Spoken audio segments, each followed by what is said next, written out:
Germaniyaga ketish Yevropaning eng rivojlangan davlati. Yuqori maosh, uning ustiga yevroda.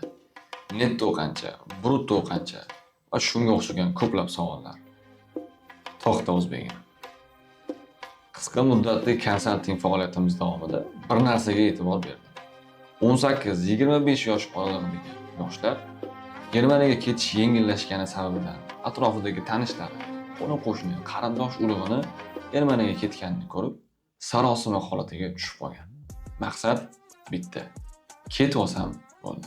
Lekin inson hayotida pul topishdan ham muhimroq bo'lgan va 2-3 yilgina borib, qaysidir ma'noda yoki qanchadir miqdorda pul ishlab, moliyaviy holatini yaxshilagandan keyin ham davom etadigan hayot etaplari va qilinish kerak bo'lgan ishlar, xarajatlar har doim bo'ladi. Shuni hisobga olgan holatda biz bir narsani boshlashga qaror qildik. Bu video 17 va 25 yosh oralig'ida bo'lgan va qo'lida hali aniq kasb yoki hunari yo'q bo'lgan insonlar uchun.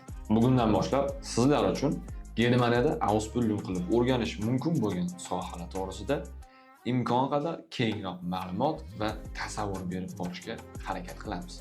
Bundan maqsad Germaniyada kasb-hunar o'rganib karyera qilmoqchi bo'lgan yoshlar yoki hamyurtlarimiz bu narsani ko'rib, qaysi sohani tanlasam menga mos tushadi har tomondan, oyligi, shart-sharoiti, keyinchalik qilinadigan ishlari, o'z qiziqishlaringizdan kelib chiqqan holatda imkon qadar to'g'ri qaror qabul qilib, to'g'ri kasbni tanlab, eng asosiysi umringizni va vaqtingizni yo'qotmaslik. Kanalimizga obuna bo'lib, laykchani bosib, videoga sevgi izhor qilib qo'ying. Shunda ko'proq insonga foydali bo'ladi. Aksariyat yoshlarni hozir shu savol qiynaydi. Qaysi kasb tanlasam ertaga kelajagi yaxshi pul topaman yoki yaxshiroq sharoitda ishlayman va hokazo. Lekin shu o'rinda bitta maslahat.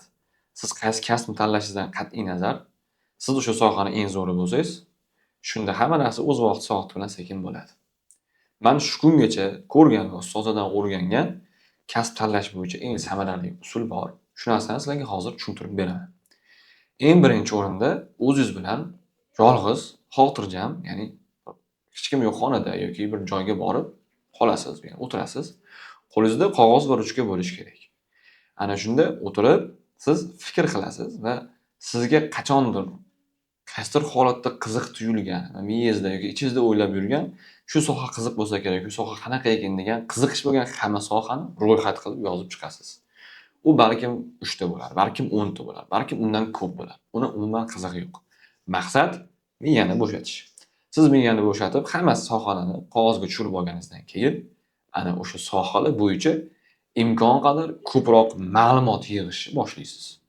Mavhumlik qayerdan kelib chiqadi? Siz o'sha narsa to'g'risida ma'lumotingiz yo'q. U sohani umuman qizig'i yo'q, qaysi soha bo'lishini. Xohlasangiz astronavtlik bo'lsin, xohlasangiz vadalazlik bo'lsin, xohlasangiz informatika, xohlasangiz buxgalter, iqtisod, umuman farqi yo'q. Hamma sohani miyangizdagi bor sohalarni hammasini yozib chiqishingiz kerak. Undan keyin aytgandek ma'lumot qilishni boshlaysiz. ChatGPTdan, YouTubedan videolar ko'rasiz, Googledan har xil ma'lumotlar o'qiysiz. O'zbekcha, ruscha, nemischa umuman farqi yo'q. Va shu sohaga yaqin insonlar yoki shu sohada ishlab yurgan insonlar, umuman kattaroq yoshdagi hayot tajribasi ko'proq bo'lgan insonlar bo'yicha shu masala, shu sohalar bo'yicha savol-javob qilib, har xil fikr almashib gaplashasiz. Maqsad ma'lumot yig'ish. Siz qancha ko'p shu narsa to'g'risida ma'lumot bilsangiz, shuncha qaror qabul qilishingiz oson bo'ladi. Ma'lumot yig'ayotganda siz e'tibor berish kerak bo'lgan joylari, misol uchun bu sohani egallash uchun men nima qilishim kerak? Qayerda o'qiyman yoki qayerda ishlayman? Qanaqa etaplari bor? Nima talablarga javob berishim kerak? Nima qo'shimcha narsa o'rganishim kerak? Va albatta keyin bitirganimdan keyin taxminan qancha oy topishim mumkin? Bu soha bilan qayergacha boraman? Va shu narsani esdan chiqarmaydi. Bu soha bilan men atrofimdagilarga nima yordam bera olaman? Misol uchun O'zbekistonga farqi yo'q. Jamiyatga, insonlarga nima yordam bera olaman? Ya'ni bu narsa ham juda katta bir faktorlardan bittasi, chunki ishlashdan yoki kasb qilishdan maqsad faqat pul topish emas. Keyingi masala men qaysi sohalarda, qanaqa korxona, qanaqa yo'nalishlarda ishlay olaman bu kasbim bilan degan savolga javob topishingiz kerak va o'rtacha qancha vaqtim ketadi. Va undan keyin talablari bo'yicha o'rganasiz. Ya'ni bu sohani egallash uchun nima talab kerak? Misol uchun nemis tilidir, misol uchun matematikadir, misol uchun chuqur IQ fikrlashdir, ya'ni IQ darajasidir, balkim tasavvur qilish kerak bo'lar va hokazo shu narsalar bo'yicha informatsiya, ya'ni ma'lumot yig'ib o'rganib olasiz va undan keyin sizda katta baza shakllanadi. Har bitta sohaga kerak bo'lsa konspekt qiling, kerak bo'lsa qo'lingizda yozing, kerak bo'lsa kompyuterda yoki qayergadir yozib ma'lumotlarni bir joyga jamlashingiz kerak.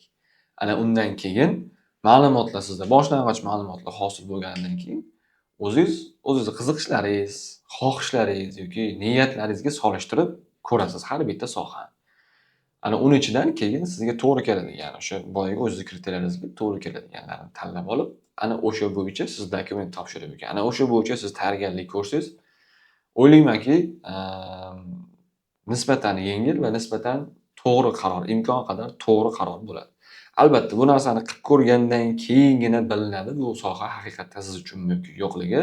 Lekin ungacha bo'lgan yo'lni qisqartirish, ungacha bo'lgan narsani, ya'ni ko'p sohalar, ko'p siz qiziqqan narsalaringiz orasidan qisqagina bir 3 talik ro'yxatga olib kelib olish uchun bu usul eng samarali, eng foydalisi deb o'ylayman. Bu narsani albatta sinab ko'ringlar va kimda shu narsa o'xshab natija bo'lib foyda bergan bo'lsa, kommentariyada yozib ketishinglar mumkin. Bizda bo'lsa keyingi videogacha sizlar bilan xayrlashamiz.